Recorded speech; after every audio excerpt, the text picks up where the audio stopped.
तो अभी की जो टॉपिक है इसका नाम है एबनॉर्मल मॉलिक्यूलर मास या एबनॉर्मल मोलर मास। आज का टॉपिक एबनॉर्मल मोलर मास की बात कर रहे हैं।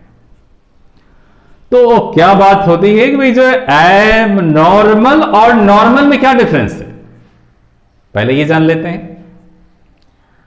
तो एबनॉर्मल जो हुआ, नॉर्मल पहले समझते हैं कि आइडियल सॉल्यूशन के लिए जो प्रॉपर्टीज था, कुछ प्रॉपर्टीज हम लोगों ने डिस्कस किया था, कोलिगेटिव प्रॉपर्टी। तो इससे जो मोलर मास कैलकुलेट कर रहे थे ये नॉर्मल मोलर मास है, ये नॉर्मल मोलर मास है। और उससे हटकर जो मोलर मास आती है उसी चीज का, तो उसको एबनॉर्मल मोलर मास बोलेंगे, मोलिकुलर मास बोलेंगे। तो क्या कुछ कंडीशन था क्या आइडियल सॉल्यूशन में, कुछ ऐसा कंडीशन था जिस वजह से ये ऐसा एबनॉर्मल की कुछ बात कही जा रही है? हां, कोलिगेटिव प्रॉपर्टी जितने भी थे वो आइडियल सॉल्यूशन के लिए वैलिड था, जिसमें सॉल्यूट का एसोसिएशन नहीं हो रहा था, ना ही डिसोसिएशन हो रहा था। सॉल्यूट नॉन इलेक्ट्रोलाइट था, लेकिन सॉल्यूट यदि सॉल्यूशन में एसोसिएट होता है या डिसोसिएट होता है, जैसे हम देख सकते हैं कि एसिटिक एसिड को बेंजीन में डिसॉल्व किया तो ये डाइमेराइज हो गया है। अब इसका मोलर मास तो बढ़ जाएगा ना। यहां देखिए KCl है, वाटर में इसको डिसॉल्व किया, K प्लस Cl माइनस में कन्वर्ट हो गया। क्या होगा, इसमें जो मोलर मास है come out to be different ना, डिफरेंट आ जाएगा ना। यहां पर जैसे एसोसिएट हो गया तो बढ़ गया, यहां डिसोसिएट हो गया तो घट जाएगा। मोल्स भी घट गया। इसमें देखिए इसमें 2 मोल्स थे, इसमें हाफ मोल्स हो गए हैं। इसमें 1 मोल था, यहां 2 मोल्स पार्टिकल्स हो गया। तो इस तरीके से जब एसोसिएशन और डिसोसिएशन होगा तो मोलर मास में फर्क पड़ेगा, मोल्स में फर्क पड़ेगा। तो कोई भी कोलिगेटिव प्रॉपर्टी, चाहे जो डिप्रेशन इन फ्रीजिंग पॉइंट हो, एलिवेशन इन बॉइलिंग पॉइंट हो, ऑस्मोटिक प्रेशर है, किसी से भी यदि हम मोलिकुलर मास कैलकुलेट करेंगे, मोलर मास कैलकुलेट करेंगे तो come out to be different. इसको हम एक एग्जांपल से भी देख सकते हैं। चलिए मैं अभी इस पे एक न्यूमेरिकल कराऊंगा, फिर सारी बातें आ जाएंगी। अभी एक बात है कि भाई अब एबनॉर्मल आ गया तो कितना जो नॉर्मल था उससे कितना टाइम्स ज्यादा या कम जो है वो मोलर मास आएगा। तो जो एक्सटेंट ऑफ एन एबनॉर्मलिटी है measured in terms of van't Hoff factor.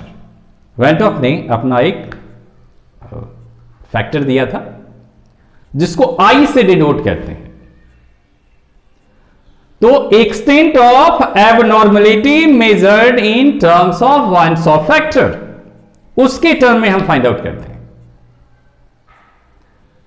क्या होता है वो I जो है normal molar mass upon abnormal molar mass निकाल सकते हैं।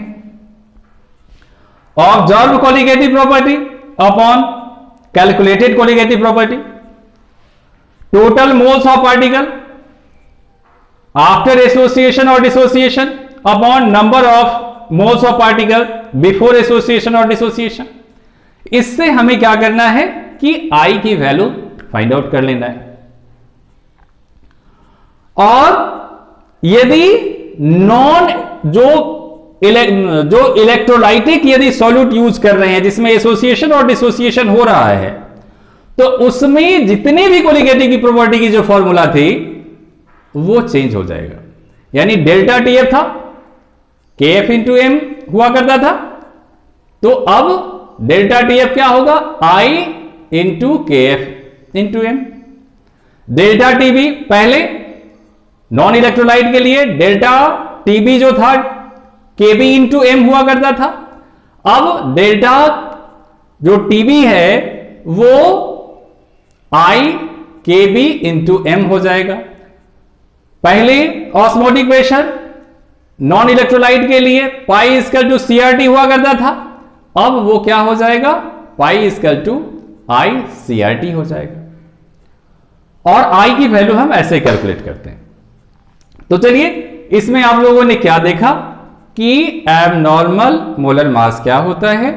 तो abnormal molar mass is that molar mass which come out different from calculated through any of the colligative property।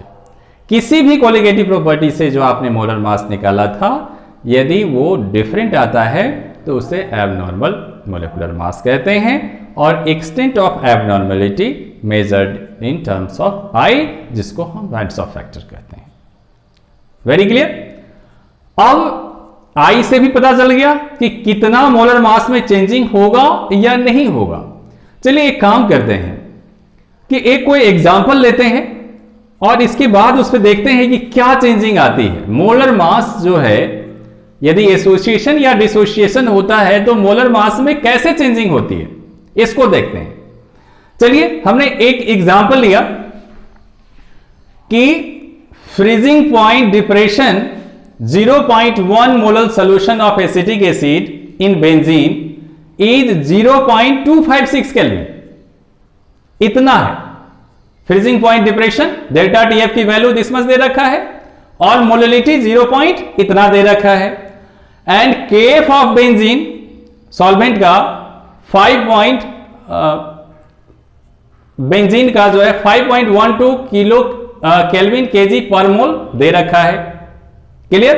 KF of जो है बेंजीन दे रखा है this much, and what conclusion can be draw, इससे हमें क्या कंक्लूजन मिलता है इसके बारे में डिस्कस करते हैं। चलिए तो थ्योरेटिकली हमने क्या देखा था कि जब इलेक्ट्रोलाइट नॉन इलेक्ट्रोलाइट हुआ करता था सॉल्यूशन सॉल्यूट, तो उसमें delta TF equal to KF into M formula हुआ करता था।